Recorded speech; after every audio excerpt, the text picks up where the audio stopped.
Վանաձորում Տեր-Կանգնիր Քվեիդ քաղաքացիական նախաձեռնության հանրահավաքը մեկնարկեց ոչի կոչերով։ Հանրահավաքի մասնակիցները քայլերթով շարժվեցին Վանաձորի կենտրոնական փողոցներով, հորդորելով քաղաքացիներին մասնակցել սահմանադրական փոփոխությունների հանրաքվեին եւ ոչ քվեարկել։ Հայաստանի Հանրապետության քաղաքացիների անունից դիմում եմ մտրական հանձնաժողովներին եւ Հայաստանի Հանրապետության քաղաքացիների անունից պահանջում, որպեսզի դեկտեմբերի 6-ի ընտրությունները անցկացվեն բացարձակ թափանցիկ, անկաշար եւ արդար մթնոլորտում։ Երթին մասնակցում էին նաեւ մեքենաներով ու հեծանիվներով։ Տեր-Կանգնիր Քվեիդ նախաձեռնությանը միացել էին Չեկ անցկացնի նախաձեռնության անդամներ, ընդդիմադիր ուժերի ներկայացուցիչներ։ Վանաձորի ավականու անդամ Արամ Խաչատրյանը պարզաբանեց ինչու է դեմ քվեարկելու։ Ամենակարևորը, որ մեխը ես կուզենայի այստեղ դնել, դեմ եմ, որ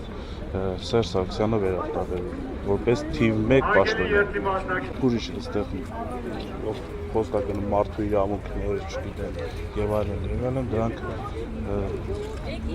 բլեֆներ են։ Չեմ հիշում որից է դեպք, որ գործող սահմանադրությունը ինչ-որ խնդիրներ առաջացած են։ Նման դեպք վերջի 10 տարվանից ես չեմ հիշում։ Եվ կարիք չկա, որպեսզի սահմանադրությունը փոխվի։ Վանաձորի Արցախ պուրակում հավաքված քաղաքացիները Ազատության հետ զրույցում ասացին, թե համոզված են սահմանադրական փոփոխություններով իրենց իրավունքները նվազում են։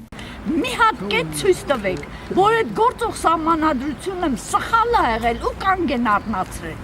Սահմանադրությունը նորմալ գնում է, մեր սահմանադրությունը, հմին չեն փոխում, ինչի հիման վրա, որ միանշանակ մի մարդն է ստեղ եկավար, հերիք Երկրորդ կետ ասում է, իշխանությունը պատկանում է ժողովրդին, հիմա պատկանում է ժողովրդին, հիմա ուզում են դառնալ մի հեծանք եկավար, որպեսզի այս սահմանությունը այո են ասում նրա համար, որպեսզի մեր զրկի ընտրելու իրավունքից։ Վերարտադրվելու սցենար գրված, վերարտադրվելու, ինչ է չբացվի։ Վերջին 10 օրերի ընթացքում նախաձեռնության անդամները ակտիվորեն իրազեկել են վանաձորցիներին հանրահավաքի մասին, բայց այսօր հավաքվել էին ընդամենը մի քանի տասնյակ քաղաքացիներ։ Նախաձեռնության անդամ Անդրանիկ Սերգոյանի կարծիքով բնակիչներից շատերը հիասթափված են եւ անտարբեր։ Տեր-Կանգնիր նախաձեռնությունը իր առջև դրել է 3 խնդիր,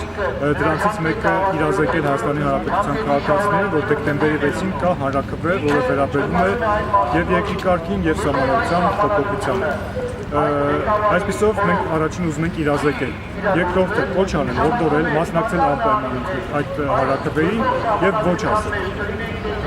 Եվ երրորդը մենք փորձելու ենք ամեն հնարավոր կերպով օրենքի շրջանակներում վերահսկողություն իրականացնել, որպեսզի ընտրությունները կայանան հնարավորինս թափանցիկ եւ օրենքի շրջանակներում։